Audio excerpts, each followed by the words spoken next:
5월 14일 토요일 하나님께서 이 시간 우리에게 주시는 말씀은 고린도전서 7장 1절에서 16절 말씀입니다. 7장 1절에서 16절 말씀. 너희가 쓴 문제에 대하여 말하면 남자가 여자를 가까이 아니함이 좋으나 음행을 피하기 위하여 남자마다 자기 아내를 두고 여자마다 자기 남편을 두라. 남편은 그 아내에 대한 의무를 다하고 아내도 그 남편에게 그렇게 할지라. 아내는 자기 몸을 주장하지 못하고 오직 그 남편이 하며 남편도 그와 같이 자기 몸을 주장하지 못하고 오직 그 아내가 하나니 서로 분방하지 말라. 다만 기도할 틈을 얻기 위하여 합의상 얼마 동안은 하되 다시 합하라. 이는 너희가 절제 못함으로 말미암아 사탄이 너희를 시험하지 못하게 하려 함이라. 그러나 내가 이 말을 함은 허락이요 명령이 아니니라.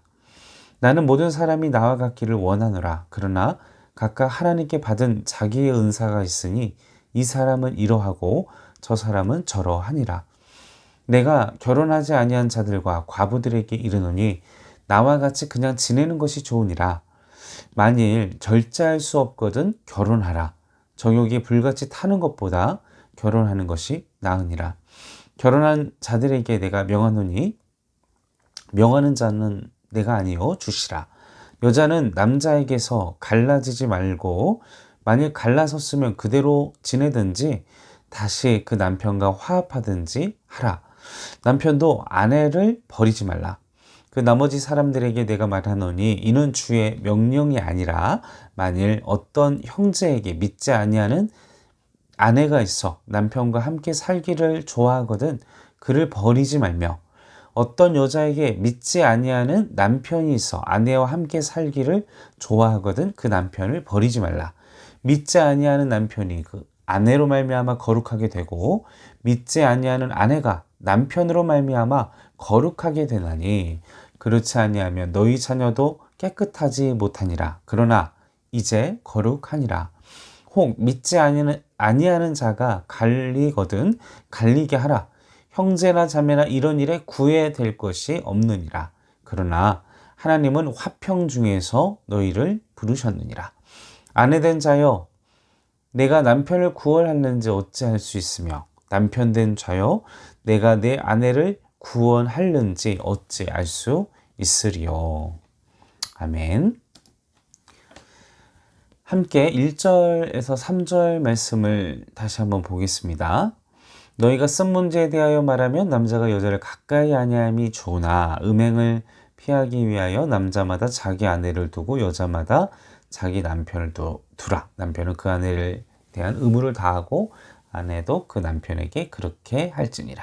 계속해서 고린도전서의 말씀들을 고린도 교회를 향하여 성도들을 향하여 이야기를 하지만 오늘 본문 말씀도 이와 같이 1절 말씀 보십시오. 너희가 쓴 문제에 대하여 남자가 여자를 가까지 아니함이 좋으나 이런 쓴 문제 이걸 뭘 얘기하는 걸까요? 너희가 쓴 문제. 그러니까 6장까지는 이 고린도 교회에 들려온 그 문제들에 대한 바울의 얘기였다면 이 7장부터는 그들의 질문에 대한 답에서 이제 바울이 이야기를 하기 시작했다라는 것입니다. 자, 그 질문이 무엇입니까? 남자가 여자를 가까이 안 하는 게 낫지 않냐? 이제 여기에는 이제 어떤 성적 관계에 대한 완곡한 표현이죠. 또 결혼에 대한 결혼을 안 하는 게 낫지 않냐? 독신으로 사는 게 낫지 않냐? 이제 이런 질문이 됩니다. 이제 그렇게 또 이게 질문에 대답하기가 쉬운 내용은 아니에요. 근데 또 이 고린도 교회에 당시 퍼져 있는 그 영적인 그리고 성경적인 문제들을 또 우리가 생각해 봐야 합니다. 당시에 초대교회 안에 펴져 있었던 많은 이단들이 있었습니다. 이제 많은 대표적인 이단들이 있었지만 이원론을 배경으로 한 이원론이 어떤 것들이냐? 몸은 육체는 악하고 영적인 건 영은 선하다, 진리다 이런 이단의 어떤 교리들이 판을 치고 있었습니다. 이제 그런 이단의 어떤 그런 교리들이 이 초대교회에게도 엄청난 영향을 미치고 있었다는 것이죠. 그래서 몸이 악하니까 마음대로 굴려도 된다라는 방종주의, 또 반대로 몸은 악하다, 그러니까 몸은 사용하지 말아야 된다라면서 금욕주의로 나누어지게 되는 양분의 어떤 그런 모습들이 이 고린도 교회 성도들 안에서도 이제 그런 모습이 나타나는 것이죠.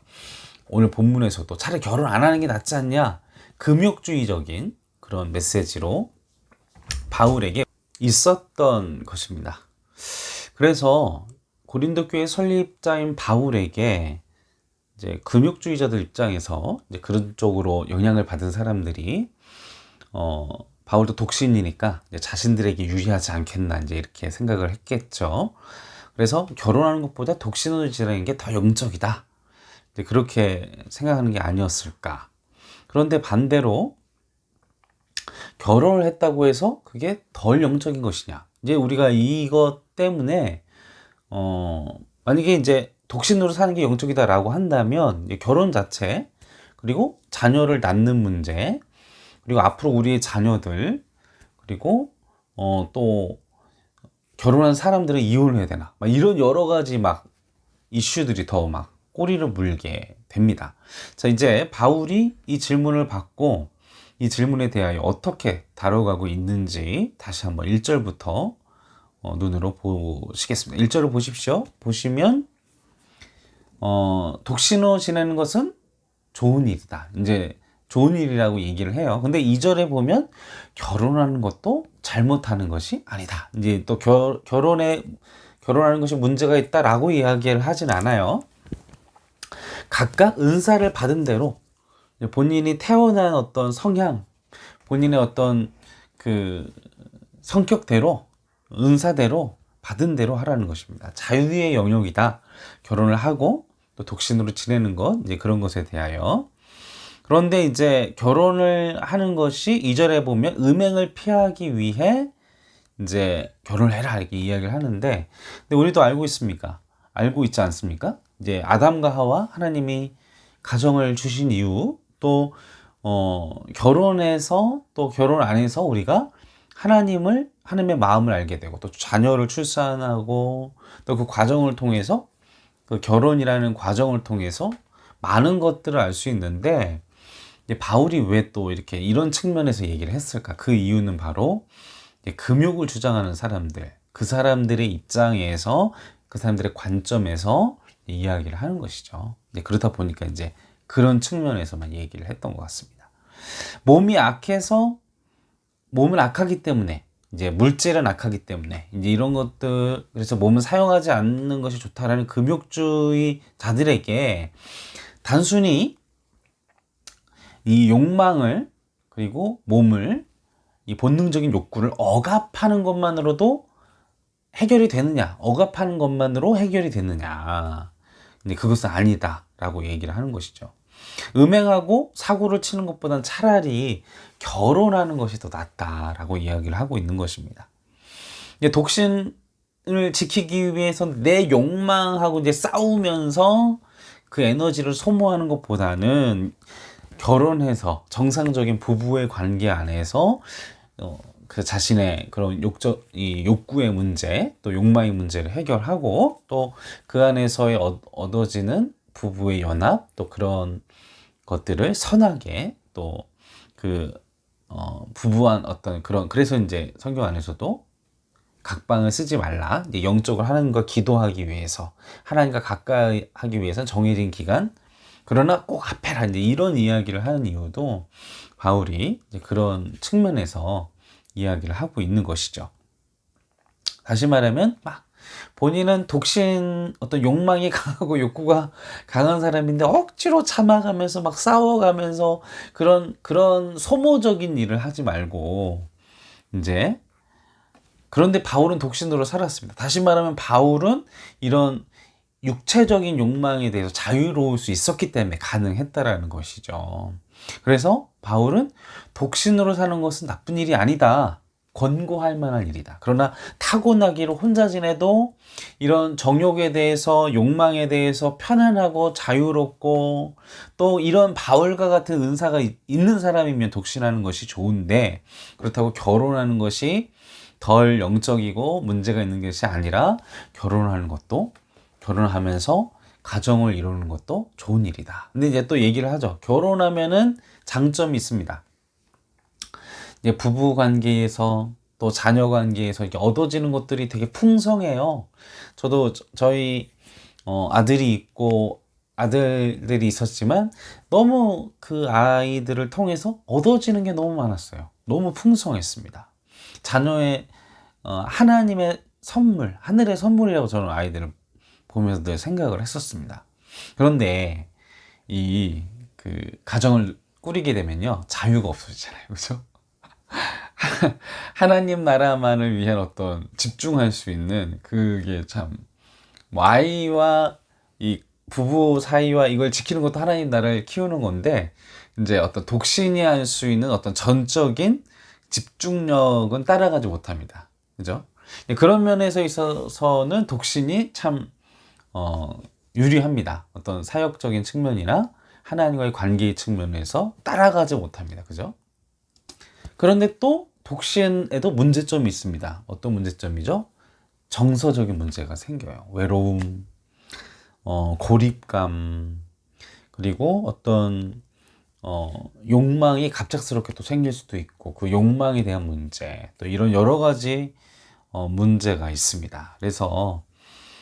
그런데 이제 그걸 받아들이고 적응할 수 있는 사람이 다 다르기 때문에 독신으로 사는 것이 좋지만 너희들이 욕망과 너희들이 타고난 대로 결혼해도 괜찮다. 결혼해서 하나님과 부부 사이와 자녀를 통해서 하나님의 나라 세워가는 거 좋아. 막 이렇게 이제 바울은 권고를 하고 있다는 것입니다. 그래서 정리하면 바울의 대답은 독신이느냐 결혼했느냐를 가지고 무엇이 더 영적이느냐, 무엇이 더 하나님이 더 기뻐하느냐, 이건 우리가 그걸 말할 수는 없는 문제라는 것입니다. 독신에게 독신의 장점이 있고, 가정을 이루어서 하나님 나라 이루어가는 것도 그 장점이 있고, 그것은 뭐가 더 영적이다 얘기해서는 안 된다. 얘기할 수 없는 문제다. 자, 그래서 이렇게 금욕주의적으로 독신을 주장하는 것은 잘못했다. 고린도 교회 성도들에게. 자, 8절에 보면은 이제 결혼에 관련된 여러 가지 케이스들을 말하고 있습니다.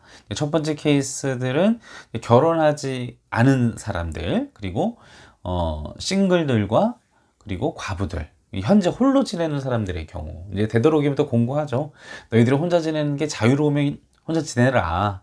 그런데 너희들이 아까 말씀드린 것처럼 욕망이나 나의 어떤 외로움이나 정서적인, 그리고 어떤 혼자 있는 것이 외로움을 많이 탄다든지 이런 문제들이 생기면 결혼을 해라. 또 이제 공고를 해줍니다. 자, 너희들의 자유라고 이제 말씀 8절 9절에 나와 있죠. 자유라고 얘기를 하고 있습니다. 이 영역은. 두 번째 케이스는 이제 그리스도인들끼리 결혼한 후 이때는 이제 이혼에 대하여 이제 절대 갈라지지 말아야 된다. 공고를 하죠. 주의 명령이다. 라고 이야기를 합니다. 그런데 또 세 번째 케이스의 경우에는 반대적이진 않은데 좀 비슷한 상황이 있어요. 배우자가 불신자이지만 아내가 남편이 불신자인 경우가 있어요. 그런데 크리스찬인 남편과 아내와 함께 있기를 원해요. 그렇다면 너희들은 함께 해라. 그걸로 인해 그 남편이, 그 아내가 구원받을 수 있지 않느냐. 그리고 그의 자녀들이 믿지 않는 남편과 믿지 않는 아내와 지내게 됐을 때 영적인 문제에도 영향을 또 받게 되고, 자녀들도 그런 문제들을 받게 되는데, 그럼에도 불구하고 이제 그런 영적인 기회가 있을 수 있는데 자녀들이 영향력을 받으니까 여기 함께 해라 이렇게 얘기를 하죠. 공고를 하고. 그리고 마지막 네 번째 케이스의 경우에는 배우자가 불신자인데 신앙의 문제로 막 핍박하고 이혼하기를 종용하는 경우, 이 경우에 대해서 이제 바울의 그런 말씀을 한번 읽어보도록 하겠습니다. 더 예민하고 더 신중해야 될 내용이니까요. 한번 읽어보겠습니다. 15절 16절 혹 믿지 아니하는 자가 갈리거든 갈리게 하라. 형제나 자매나 이런 일에 구애될 것이 없느니라. 그러나 하나님은 화평 중에서 너희를 부르셨느니라. 이제 이야기를 해요. 믿지 않는 아내나 남편이 이혼을 요구하고 막 힘들게 하고 가정을 파괴하고 자녀를 핍박하고 막 이게 무너뜨리고 막 이것 때문에 너희들이 하나님과의 관계 지킬 수 없고 가정을 지키는 너무 고통스럽고 막 인격이 망가지고 사람이 망가지고 자녀가 망가지고 막 이런 일이 생기면 자유롭게 이혼해라 이렇게 또 얘기를 합니다. 갈라서라. 이렇게 얘기를 하죠. 구애될 게 없다. 매이지 말라는데 이렇게 자유롭게 하라 얘기를 합니다. 근데 그러나 하나님은 화평 중에서 너희를 부르셨느니라. 그리고 16절에 보면 아내 된 자여 내가 남편을 구원하는지 어찌 알 수 있으며 남편 된 자여 내가 내 아내를 구원하는지 어찌 알 수 있으리요. 이게 갈라서라 이렇게 갈리라 얘기는 하지만 바울은 화평 중에 되도록 너희가 서로 부부 안에서 연합하고 그리고 지금은 싸우고 볶고 하지만 그 아내와 그 남편이 언제 구원받을는지 어떻게 알겠느냐 이렇게 또 여운을 주세요. 이혼하라는 거야 말하는 거야. 근데 정색할 수밖에 없는 게 너무 중요한 문제잖아요. 그죠? 자녀의 미래의 문제도 걸쳐져 있고 저도 여러분들에게 뭐 그런 문제가 생겨 이혼하십시오. 이게 목회자가 또 얘기할 수 없어요. 여러분들의 선택입니다. 하나님 말씀처럼 16절의 말씀처럼 막 남편의 변화를 위해서 막 핍박을 받아도 기도했던 우리 어머니, 아버님이 있었잖아요. 그죠? 아버님들은 드물긴 하는데 근데 어쨌든 그 눈물의 기도를 통해 우리 남편이 변했던 케이스가 있으니까 또 무조건 이혼하십시오 이렇게 얘기하기 위해서 좀 그래요. 근데 그 바울은 좀 그런 논조에서 얘기를 한 게 아닌가 싶습니다. 사랑하는 성도 여러분, 이 새벽부터 이렇게 어두운 얘기, 무거운 얘기를 어두운 얘기보다 이제 무거운 얘기를 하게 돼서 좀 그렇긴 한데, 근데 여러분의 가정이 그리고 여러분을 만나는 사람들이 하나님의 사랑 안에서 평안하고 행복하고 율법적으로 눌리거나 억압되거나 하지 않고 그리스도께서 주시는 자유 안에서 살기를 그것이 오늘 바울이 우리에게 요청하는 말씀이 아닌가 생각이 듭니다. 그리스도의 사랑 안에서 평안 안에서 자유하십시오. 하나님의 사랑으로 그리고 하나님의 은혜 안에서 평안 안에서 하나님의 말씀을 이루기 위해 나아가십시오. 억압하거나 너무나 나를 파괴하면서 희생하지 마시고 하나님의 은혜와 평강 안에서 살아가시는 우리 행정교회 성도 여러분들 되시길 주님의 이름으로 간절히 축원합니다. 함께 기도하겠습니다. 사랑이 많으신 주님, 우리 행정교회 안에 있는 우리 각 가정들에게 하나님의 사랑과 하나님의 위로와 평안을 허락하여 주시옵소서. 또 이 가정 안에서 말 못할 상처와 아픔들 치유하여 주시고 위로하여 주시고 회복시켜 주시고 또 이 문제 안에서 하나님의 지혜와 하나님의 방법과 또 하나님의 역사를 이루어 주시어 하나님 우리 각자에게 맞는 하나님의 뜻을 또 바라시는 하나님의 마음을 알게 되고 분별할 수 있는 성령의 지혜를 허락하시며 또 각 가정마다 하나님의 사랑이 넘치고 평안 가운데 화평할 수 있도록 그리고 그 사랑과 화평을 우리 이웃들에게 전해질 수 있도록 도와주시옵소서. 감사와 찬송과 영광을 올려드리오며 우리 구원하신 예수님의 이름으로 간절히 기도하옵나이다. 아멘.